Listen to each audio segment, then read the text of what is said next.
नमस्कार दोस्तों, स्वागत है आप सभी का कोहली क्लासेज में। तो आज हम लोग कवर करेंगे बिहार आर्थिक सर्वेक्षण 2023-24। बीपीएससी के दृष्टिकोण से देखें तो ये टॉपिक काफ़ी महत्वपूर्ण होते हैं, यहाँ से क्वेश्चन जरूर बनते हैं। तो हमें लास्ट मोमेंट पे कुछ इस टाइप का जो भी चैप्टर्स हैं जरूर एक बार रिविजन करके जाना चाहिए एग्जाम में। ठीक है, तो चलिए देखते हैं बिहार आर्थिक सर्वेक्षण से संबंधित जो भी महत्वपूर्ण फैक्ट्स है उसे हम लोग कवर करेंगे। अगर आप लोग चैनल पर नए हैं तो जरूर चैनल को सब्सक्राइब कर ले, वीडियो को लाइक करें। तो 12 फरवरी 2024 को जो पेश किया गया था बिहार आर्थिक सर्वेक्षण, ये 18वीं बार इस बार पेश किया गया था। प्रथम बार जो बिहार में आर्थिक सर्वेक्षण जो पेश किया गया था वो कब किया गया था? तो वो 2006-7 में किया गया था। किसके द्वारा? सुशील कुमार मोदी के द्वारा उस समय किया गया था। और इस बार जो पेश किया गया तो बिहार के जो वित्त मंत्री हैं वो कौन है? सम्राट चौधरी, उनके द्वारा ये पेश किया गया था। जिसके अनुसार 2022-23 में बिहार का सकल राज्य घरेलू उत्पाद GSDP, gross state domestic product, कितना है? तो वर्तमान मूल्य पर 7,51,396 करोड़ रुपए हैं, जो कि पिछले साल के मुकाबले 15.5% अधिक है। अगर वहीं हम लोग बात करें स्थिर मूल्य पे, तो स्थिर मूल्य पे कितना है जीएसडीपी बिहार का?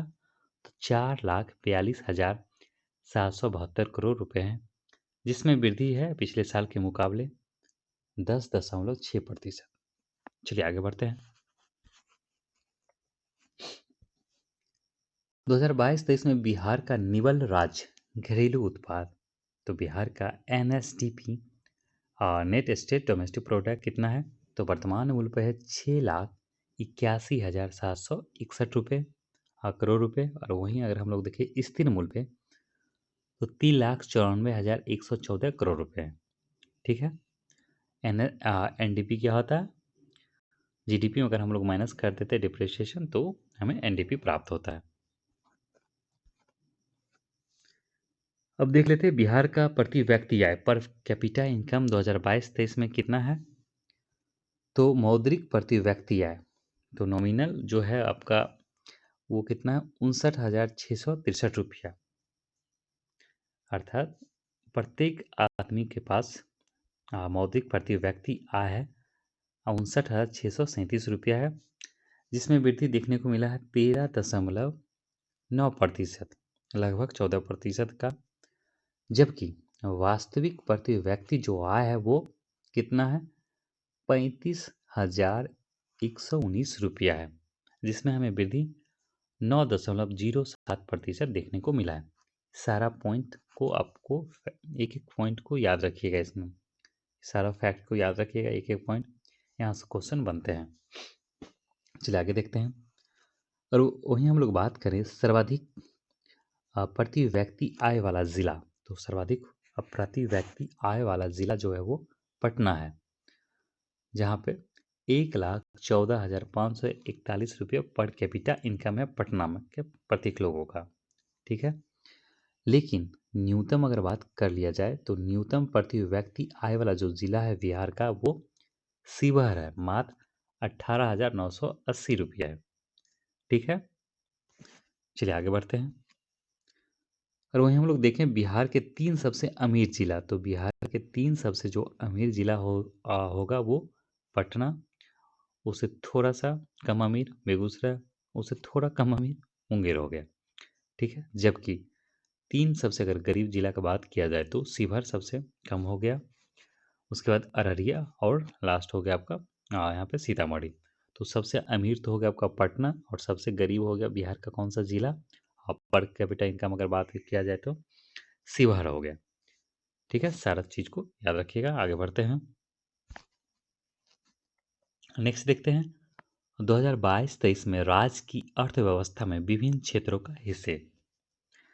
तो देखिए अर्थव्यवस्था में 3 सेक्टर होते हैं, जो प्राथमिक अर्थात प्राइमरी सेक्टर, सेकेंडरी सेक्टर और टर्सरी सेक्टर। प्राथमिक क्षेत्र, द्वितीयक क्षेत्र और तृतीयक क्षेत्र।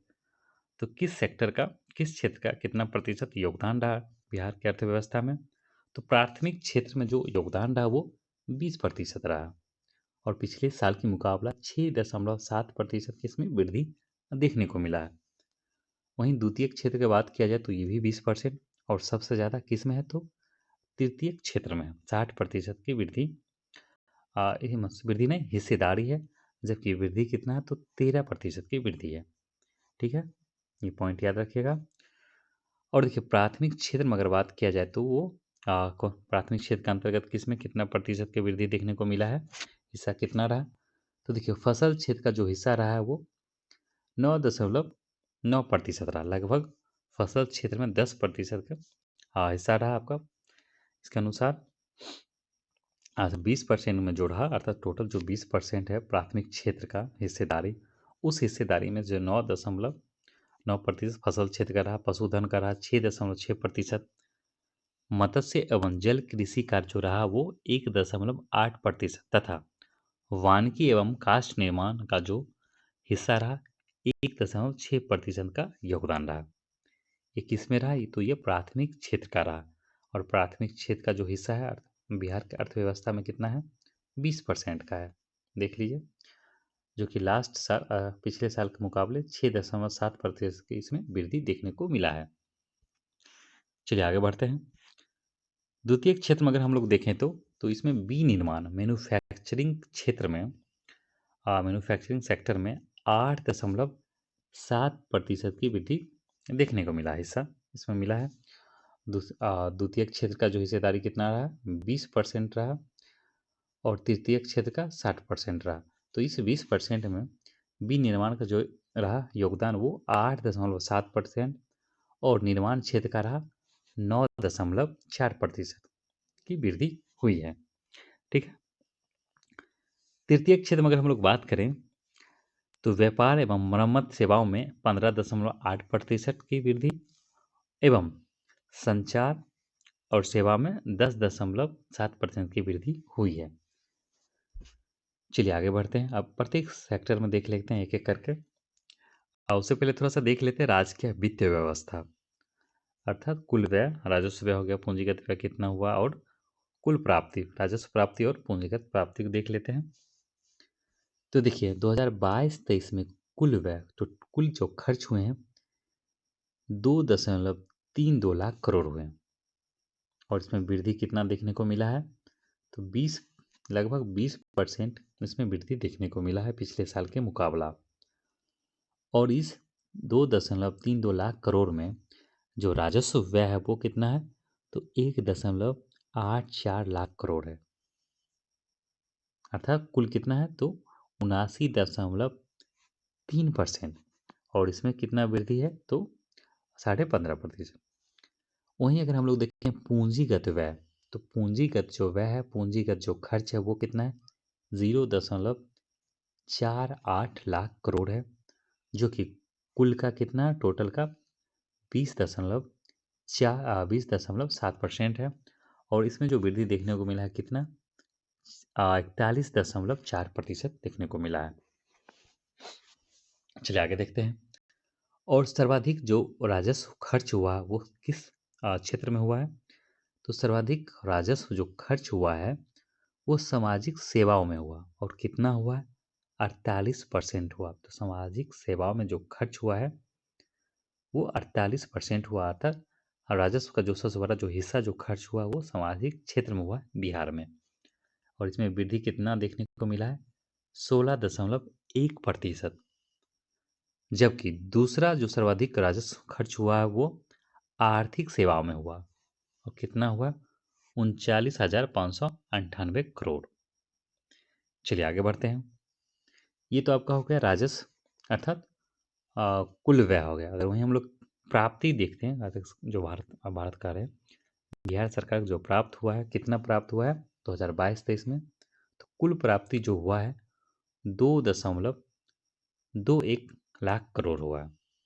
तो घर जरूर घाटा हो गया, खर्च हो गया 2.32, और प्राप्त हुआ 2.21 लाख करोड़ ही इनको प्राप्त हुआ है।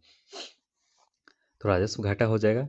तो देखिए राजस्व प्राप्ति कितना है, तो राजस्व प्राप्ति इसमें से कुल प्राप्ति में जो राजस्व प्राप्ति का जो हिस्सा है वो कितना है, 1.73 लाख करोड़ है। वहीं पूंजीगत प्राप्ति कितना है, तो जितना पूंजीगत जो खर्च है व्यय है उतना सेम है, 0.48 लाख करोड़ है। तो पूंजीगत व्यय और पूंजीगत प्राप्ति दोनों सेम है। तो जो इसमें आएगा आपका घाटा आएगा, किस में आएगा, राजस्व, राजस्व घाटा में आएगा। ठीक है, उसे हम लोग आगे देखेंगे। चलिए आगे बढ़ते हैं।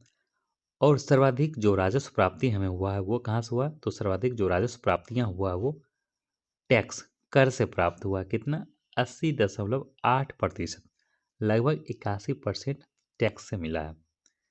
और राजस्व प्राप्ति में सहायता अनुदान का जो हिस्सा रहा है वो कितना रहा, सहायता अनुदान का हिस्सा 16.8% रहा है। सारा पॉइंट को आप लोग जरूर एक बार पीछे करके जरूर एक दो बार सुन लीजिएगा, जिससे याद नहीं हो रहा, बार बार एक दो बार पढ़ लीजिएगा तो याद हो जाएगा। चलिए आगे बढ़ते हैं। तो देखिए राजस्व घाटा कितना हो गया, 11,288 करोड़ का राजस्व घाटा हुआ। कुल उधारी, तो कुल जो उधारी है कितना है बिहार का, तो 48,284 रुपया। आगे बढ़ते हैं। ऋण चुकौती, तो ऋण चुकाया कितना गया है, तो 14,351 रुपये का ऋण चुकता किया गया है इस बार, अर्थात 2022-23 में। बकाया ऋण अभी भी कितना है, कुल बकाया ऋण अभी इतना 2,93,307 करोड़ रुपये। बिहार सरकार का वित्त मैट्रिक्स 2022-23 अगर देखते हैं तो कुल राजस्व प्राप्ति जीएसडीपी का कितना रहा, तो 23% रहा। तो कुल राजस्व प्राप्ति जो रहा जीएसडीपी का 23% रहा। और राजस्व घाटा कितना रहा, तो जीएसडीपी का 1.5% रहा। कुल पूंजी प्राप्तियां, तो कुल पूंजी जो पूंजीगत प्राप्ति कितना रहा, जीएसडीपी का 6.4% रहा। प्राथमिक घाटा, तो प्राथमिक घाटा कितना रहा, जीएसडीपी का 3.9% रहा। कुल उधारी जीएसडीपी का 6.4% रहा। मोस्ट इंपॉर्टेंट है सारा फैक्ट, ये याद रख लीजिएगा सारा परसेंटेज में। चलिए आगे बढ़ते हैं। अब हम लोग देख लेते हैं आगे सेक्टर वाइज अलग अलग क्षेत्र में कहाँ पे कितना क्या योगदान रहा। तो देखिए कृषि एवं सहवर्ती क्षेत्र में अगर हम लोग बात करें तो देखिए शुद्ध बुआई 2021-22 में 50.70 लाख हेक्टेयर, ठीक है, लाख हेक्टेयर रहा, जो कि कुल बुआई कितना परसेंट पे हुआ है, तो 54% पे हुआ है, 54.2%। सकल सकल सिंचित क्षेत्र, तो जो सिंचाई क्षेत्र हुआ कितना हुआ, 37.38 लाख हेक्टेयर पे सिंचित किया गया है। सर्वाधिक जो चावल का जो उत्पादन हुआ है वो कहाँ हुआ है, तो रोहतास में, और दूसरे नंबर पर औरंगाबाद, तीसरे पे कैमूर रहा है। और सर्वाधिक गेहूं उत्पादन की बात किया जाए तो सर्वाधिक गेहूं उत्पादन जो हुआ कहाँ हुआ, ये रोहतास हो गया, कैमूर और भोजपुर। तो चावल में रोहतास और गेहूं में भी रोहतास एक नंबर पे, जबकि चावल में औरंगा दूसरे नंबर पे है, और गेहूं में जो कैमूर है वो दूसरे नंबर पे है, और तीसरे नंबर पे जो गेहूं उत्पादन में भोजपुर है, जबकि चावल उत्पादन में कैमूर है। और सर्वाधिक दाल उत्पादन, तो सर्वाधिक जो दाल का जो उत्पादन होता है वो पटना जिला के द्वारा किया जाता है, फिर औरंगाबाद, और तीसरे नंबर पर नालंदा आ जाता है। चलिए आगे बढ़ते हैं। इन सारे पॉइंट को आप लोग जरूर याद रख लीजिए, याद रखिएगा सारा, एक एक बार जरूर पढ़ लीजिएगा, याद रहेगा। तो राज्य में कुल मछली जो उत्पादन है वो 8.46 लाख टन हुआ है। और एक महत्वपूर्ण फैक्ट, 2023-24 में हर खेत तक सिंचाई के लिए 200 करोड़ रुपए आवंटित किया गया था। तो 2023-24 में हर खेत तक सिंचाई के लिए 200 करोड़ रुपए आवंटित किया गया था। चावल, गेहूं और मक्के के उत्पादन और उत्पादकता में उपलब्धियों के लिए राज्य को 5वां कृषि क्रमण पुरस्कार प्राप्त हुआ है। तो 5वीं बार कृषि क्रमण पुरस्कार प्राप्त हुआ है। आगे बढ़ते हैं। अब उद्यमिता क्षेत्र में अगर हम लोग बात करें तो महत्वपूर्ण पॉइंट है, याद रख लीजिए। तो वर्ष 2022 में टोटल 254.17 लाख पर्यटक जो है वो बिहार आया था। ठीक है, बाकी सारा पॉइंट एक बार आप लोग रीड कर लीजिएगा तो याद रहेगा। और साथ ही साथ देखिए, चौथा कृषि रोड मैप, जिसका जो टाइम पीरियड है 2023 से 28 है, 5 साल के। तो चतुर्थ कृषि रोड मैप के अंक के बतौर पर उपलब्धि के बतौर पर सरकार अगले 5 वर्षों में गुड़ की 405 इकाइयों की स्थापना हेतु कार्य कर रही है। 4 कृषि रोड मैप लाया गया है बिहार सरकार के द्वारा। प्रथम जो कृषि रोड मैप आया था, कब आया था? वो 2008 से 12 रहा। और दूसरा कृषि रोड मैप, क्वेश्चन पूछ देते हैं, याद रखिएगा, 2012 से 17। और तीसरा कृषि रोड मैप जो रहा 2017 से लेकर 2022। और ये चतुर्थ रोड मैप 2023 से 2028 रहेगा। और चतुर्थ कृषि रोड मैप किनके द्वारा यूपीएस किया गया था? द्रौपदी मुर्मू माननीय राष्ट्रपति के द्वारा ये किया गया था। चलिए आगे बढ़ते हैं। श्रम नियोजन एवं प्रवास। श्रम नियोजन प्रवास में तो देखिए 2022-23 में बिहार में श्रम शक्ति सहभागिता दर कुल आबादी का 50.9% थी। तो कुल लेबर फोर्स अगर देखा जाए तो लगभग 51% रहा। वहीं राज्य में श्रमिक जनसंख्या अनुपात कितना है? तो श्रमिक जनसंख्या जो अनुपात है वो 48.7% है। राज्य में 38 महिला औद्योगिकी प्रशिक्षण संस्थानों सहित कुल 151 सरकारी औद्योगिक प्रशिक्षण संस्थान हैं। ठीक है। और उद्योग 4.0 की जरूरतों की पूर्ति के लिए टाटा टेक्नोलॉजीज के साथ मिलकर 60 प्रशिक्षण संस्थानों को उत्कृष्टता केंद्र में बदल दिया जाएगा। ठीक है। इन सारी चीज़ों पे ये काम किया गया। किस क्षेत्र में? तो श्रम नियोजन एवं प्रवास के क्षेत्र में। आगे बढ़ते हैं। नेक्स्ट देखते हैं ग्रामीण विकास के अंतर्गत क्या काम हुआ है। तो देखिए 2022-23 में 38 जिलों में 167 लाख जॉब कार्ड उपलब्ध कराएंगे। और 2022-23 में गृह स्थल योजना के तहत 95,075 परिवारों के बीच 4,753.75 एकड़ जमीन वितरित की गई है। जबकि बजट में जो आवंटन है 7,355 करोड़ किया गया इसको लेकर। मुख्यमंत्री ग्रामीण सोलर स्ट्रीट लाइट योजना के तहत मुख्यमंत्री ग्रामीण सोलर स्ट्रीट लाइट योजना के जो तहत 38 जिलों के 2301 पंचायतों के 9,075 वार्डों में सोलर स्ट्रीट लाइट लगाएंगे। और कितना लगाएंगे हैं? 9,075 वार्डों में solar street light 84,874 street light लगाए गए। आगे बढ़ते हैं। नगर विकास। तो देखिए नगर विकास के क्षेत्र में अगर हम लोग देखें तो क्या काम हुआ है। तो सितंबर 2023 तक 18.33 लाख करोड़ 18,33,000 परिवारों को पाइपलाइन से पेयजल मिल गई है। और स्वयं सहायता समूह की जो संख्या है वो बढ़कर 87% हो गई है। राज्य सरकार ने 1,83,295 पथ विक्रेताओं की पहचान की है। पथ विक्रेता कौन? वही जो रोड पे ठेला वगैरह पे जो दुकान अपना खोल के चलाते रहते हो, तो उनको राज्य सरकार पहचान किया गया है। और 3,674 बेड की कुल क्षमता वाले 101 आश्रय गृहों का निर्माण भी किया गया है। ठीक है, ये नगर विकास क्षेत्र में ये सारा काम हुआ है। आगे बढ़ते हैं। अब ई शासन देख लेते हैं। तो ई शासन में क्या हुआ? तो बिहार में प्रति 100 व्यक्ति 53.6 टेलीफोन उपलब्ध है। लगभग 54, अर्थात 100 व्यक्तियों में 54 के पास टेलीफोन अर्थात मोबाइल उपलब्ध है। और राज्य के हर तीसरे व्यक्ति को इंटरनेट उपलब्ध है। हर तीसरे व्यक्ति को इंटरनेट उपलब्ध है। चलिए आगे बढ़ते हैं। साइबर अपराध से निपटने के लिए राज्य सरकार ने 44 साइबर पुलिस थाने स्वीकृत किए हैं और सभी जून 2023 से चालू भी हैं। ये ई शासन के क्षेत्र में काम किया गया।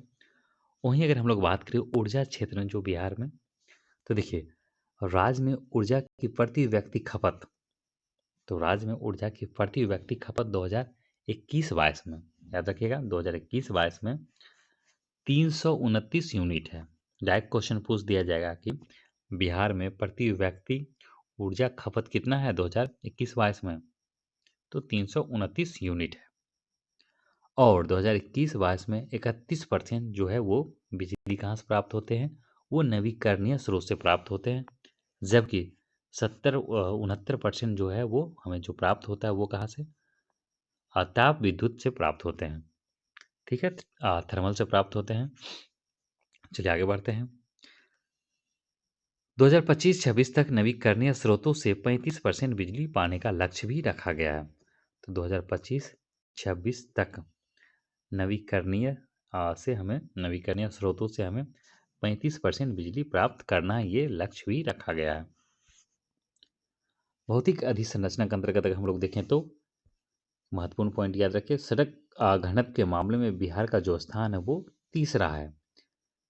तो वर्ष 2022 में मोटर वाहनों के निबंधन के मामले में, तो वर्ष 2022 में मोटर वाहनों के निबंधन के मामले में देश में उत्तर प्रदेश और महाराष्ट्र के बाद बिहार का जो स्थान है वो तीसरा है।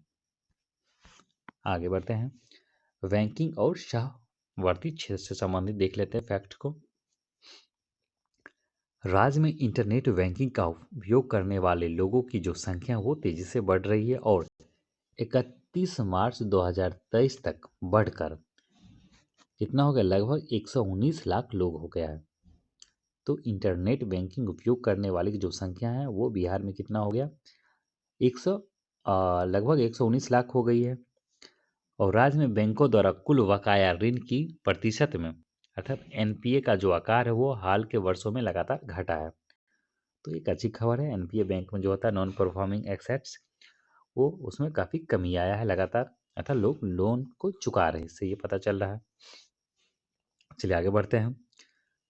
बाल विकास के क्षेत्र में अगर हम लोग देखें तो 2021 में बिहार में 2021 में बिहार की कुल आबादी में 0 से 18 वर्ष उम्र समूह की जो आबादी है वो 22% है। तो 0 से लेकर 18 वर्ष के आयु वाले जो आबादी है वो कितना है, तो 42% है। जबकि 0 से 6 वर्ष उम्र वाले जो समूह है वो उसका कितना परसेंट है आबादी में, तो 16%। तो बिहार की कुल आबादी में 16% जो आबादी है वो 2021 के अनुसार वो 16% है 0 से 6 वर्ष के उम्र समूह वाले का। देश में कुल आबादी में जो बिहार के बच्चे का जो हिस्सेदारी है वो 12% है। तो पूरे भारत में 12%, पूरे भारत जितने बच्चे हैं उसमें से 12% जो है वो बिहार में है। 2017 से 22 के बीच बच्चों पर समग्र जो व्यय है वो खर्च कितना है, कितना बढ़ा है वार्षिक दर से, तो 19.5% की वार्षिक दर से बढ़ा है 2017 से 22 के बीच। चलिए आगे बढ़ते हैं। नेक्स्ट है मानव विकास। तो मानव विकास के अगर देखें तो इसके अंतर्गत तो बिहार के लिए जो जीवन संभवता अर्थात लाइफ एक्सपेक्टेंसी कितना है, तो देखिए 2010 से 14 के बीच जो एवरेज जो लोग जीते थे बिहार में वो कितने, 68 वर्ष 1 महीने। जबकि ये इसमें से 1.4 वर्ष बढ़कर 2016 से 20 में कितना हो गया, तो 69.5, अर्थात लगभग 69.5 साल जीते हैं यहाँ के लोग। बिहार में संस्थागत प्रस्ताव 56.3% है, जो कि 2005 से 19% से बढ़ा था और अब कितना हो गया है, 76.6% तक पहुंच चुका है 2019-20 का। वहीं हम लोग बात करें राज्य में प्राथमिक स्तर पर छीजन दर, जिसको कहते हैं ड्रॉप आउट, पढ़ाई छोड़ने का दर, तो राज्य में प्राथमिक स्तर पर जो ड्रॉप आउट जो रहा वो गिरकर 0 हो गया है। जबकि उच्च प्राथमिक ड्रॉप आउट जो रहा हायर एजुकेशन में वो कितना रहा, 2.77% रहा। काफ़ी अच्छा रिपोर्ट है इस क्षेत्र में देखा जाए तो। चलिए आगे बढ़ते हैं। नेक्स्ट लास्ट देखते हैं। पर्यावरण, जलवायु परिवर्तन और आपदा प्रबंधन के क्षेत्र में देखते हैं। तो देखिए, जल जीवन हरियाली अभियान के तहत 288.31 लाख करोड़ पौधे लगाए गए। 288.31 लाख पौधे लगाए गए। और बिहार बिहार की आर्द्र उपोष्ण जलवायु CWA अर्थात गर्मी काफ़ी और ठंड हल्की है। यहाँ का जो जलवायु है उसके बारे में बताया जा रहा है। बिहार में वर्ष 2022 में बिहार में 849.1 मिलीमीटर वर्षा हुई, जो कि औसतन 81.7% जो वर्षा होती है बिहार में, वो दक्षिण पश्चिमी जो मानसून है उससे होती है। और बिहार 2070 तक कार्बन उत्सर्जन को न्यूनतम करने का लक्ष्य रखा है। तो वर्ष 2070 तक कार्बन उत्सर्जन को न्यूनतम सीमा तक लाने का जो लक्ष्य रखा है कौन? तो बिहार रखा है। ठीक है, तो ये काफ़ी जो भी महत्वपूर्ण फैक्ट रहा बिहार आर्थिक सर्वेक्षण 2023-24 का, उसे हम लोगों ने कवर किया है। आप लोग ज़रूर इसे एक बार रीड कर लें, 2 बार 4 बार करके, तो इसमें जो भी इम्पोर्टेंट फैक्ट्स है आपको याद रह जाएगा। ठीक है दोस्तों, मिलते हैं हम लोग अगले वीडियो में। आप लोग ज़रूर चैनल को सब्सक्राइब कर ले, लाइक करें वीडियो को। ठीक है, चलिए मिलते हैं नेक्स्ट वीडियो में कोई महत्वपूर्ण लेंगे टॉपिक को, जो कि बिहार के खासकर बीपीएससी को लेकर और बिहार के जितने भी एग्ज़ाम अभी होने वाले हैं उसके लिए इम्पोर्टेंस होगा। ठीक है, धन्यवाद।